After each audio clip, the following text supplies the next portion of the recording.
हाल ही में हुए राष्ट्रपति चुनाव में द्रौपदी मुर्मू जी हमारे देश की 15वीं राष्ट्रपति बन चुकी हैं। ये बात तो आप सभी जानते ही होंगे। लेकिन दोस्तों, क्या आप जानते हैं कि हमारे राष्ट्रपति की ड्यूटीज क्या होती हैं या फिर उन्हें सैलरी कितनी मिलती होगी?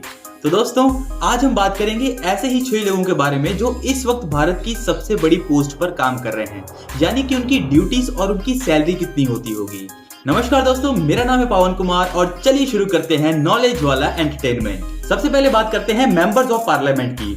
दोस्तों, एक मेंबर ऑफ पार्लियामेंट यानी कि एक एमपी एक पर्टिकुलर स्टेट या फिर कहें कि एक पर्टिकुलर कम्युनिटी से बिलोंग करता है, इसलिए उनका सबसे मेन काम ये होता है कि जनता की परेशानियों से पार्लियामेंट वालों को जागरूक करना, और अगर किसी लॉ या पॉलिसी को तोड़ा जा रहा है तो उसके लिए भी पार्लियामेंट में आवाज उठाना। एक मेंबर ऑफ पार्लियामेंट की एक महीने की सैलरी 1 लाख होती है। दूसरे नंबर पे बात करते हैं हमारे देश के प्राइम मिनिस्टर यानी कि श्री नरेंद्र मोदी जी के बारे में। दोस्तों, वैसे तो एक प्राइम मिनिस्टर के ऊपर सारे देश की जिम्मेदारी होती है, लेकिन इन सबके अलावा एक प्रधानमंत्री की 3 सबसे बड़ी ड्यूटीज होती हैं। सबसे पहली तो ये कि एक प्राइम मिनिस्टर को कैबिनेट मिनिस्टर्स द्वारा किए गए हर काम की रिपोर्ट प्रेसिडेंट को देनी पड़ती है। दूसरी ये कि अगर किसी भी स्टेट में किसी भी तरह की इमरजेंसी आन पड़ी है या फिर पूरे देश में ही कोई घटना होने वाली है, तो ये प्रधानमंत्री की जिम्मेदारी बनती है कि वो इसकी जानकारी प्रेसिडेंट को दे। तीसरी ड्यूटी प्रधानमंत्री की ये होती है कि राष्ट्रपति को इस बात की रेगुलर रिपोर्ट देते रहना कि उनकी सरकार देश में किस तरह से काम कर रही है।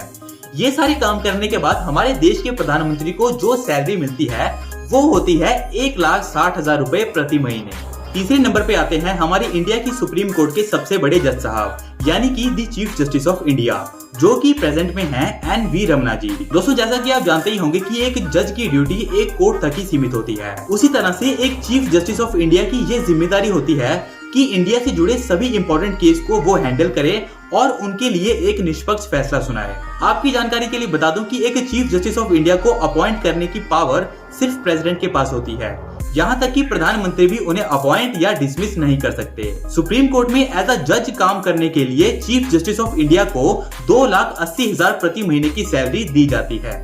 अब बात करते हैं स्टेट्स के चीफ मिनिस्टर्स की। दोस्तों, एक पर्टिकुलर स्टेट के चीफ मिनिस्टर की इंपॉर्टेंस उतनी ही होती है जितनी की इंडिया के प्राइम मिनिस्टर की। प्रधानमंत्री की तरह ही एक मुख्यमंत्री भी कई सारे काम करते हैं, जैसे कि अपनी स्टेट के लिए पॉलिसीज को बनाना, स्टेट पब्लिक सर्विस कमीशन के अधिकारियों को नियुक्त करना और पूरे स्टेट में कानून व्यवस्था को बनाए रखना। लेकिन इन सब के अलावा एक सीएम की भी 3 सबसे बड़ी ड्यूटीज होती हैं। सबसे पहली तो ये कि एक सीएम की ये ड्यूटी होती है कि वो अपने स्टेट के लोगों की प्रॉब्लम्स को सुने और उन्हें सॉल्व करे। दूसरी ये कि उसके द्वारा किए गए काम की रिपोर्ट उसे स्टेट के गवर्नर को देनी पड़ती है। और तीसरी ये कि एक चीफ मिनिस्टर अपनी स्टेट का मुख्य प्रवक्ता यानी कि चीफ स्पोक्समैन होता है, जिसकी वजह से उसकी ये जिम्मेदारी बनती है कि वो अपने स्टेट की प्रॉब्लम्स को सेंट्रल गवर्नमेंट को बताए। दोस्तों, अगर बात करें एक सीएम की सैलरी की, तो हर एक स्टेट के सीएम की सैलरी डिफरेंट होती है, जिनमें से सबसे ज्यादा सैलरी 2 मंत्रियों को मिलती है। सबसे पहले तो दिल्ली के सीएम अरविंद केजरीवाल जी को, जिनकी सैलरी है 4 लाख रुपए प्रति महीने, और दूसरे हैं तेलंगाना के सीएम चंद्रशेखर राव जी, जिनकी सैलरी है 4,10,000 रुपए प्रति महीने। अब सीएम के ऊपर आते हैं हमारे इंडिया के वाइस प्रेसिडेंट, जो कि प्रेजेंट में हैं एम वेंकैया नायडू जी। दोस्तों, वाइस प्रेसिडेंट हमारे इंडिया की दूसरी सबसे बड़ी पोस्ट होती है। राज्यसभा का एक्स ऑफिशियो मेंबर होने की वजह से एक वाइस प्रेसिडेंट के पास उतनी ही पावर और रिस्पॉन्सिबिलिटीज होती हैं जितनी की एक लोकसभा के स्पीकर के पास। दोस्तों, एक वाइस प्रेसिडेंट को इसलिए भी रखा जाता है कि अगर किसी कारण की वजह से हमारे प्रेसिडेंट ने इस्तीफा दे दिया या फिर किसी रीजन की वजह से उन्हें हटा दिया या फिर उनकी डेथ हो गई, तो उस कंडीशन में वाइस प्रेसिडेंट को प्रेसिडेंट की जिम्मेदारियां उठानी पड़ती हैं। दोस्तों, एक वाइस प्रेसिडेंट की एक महीने की सैलरी 4 लाख रुपए होती है।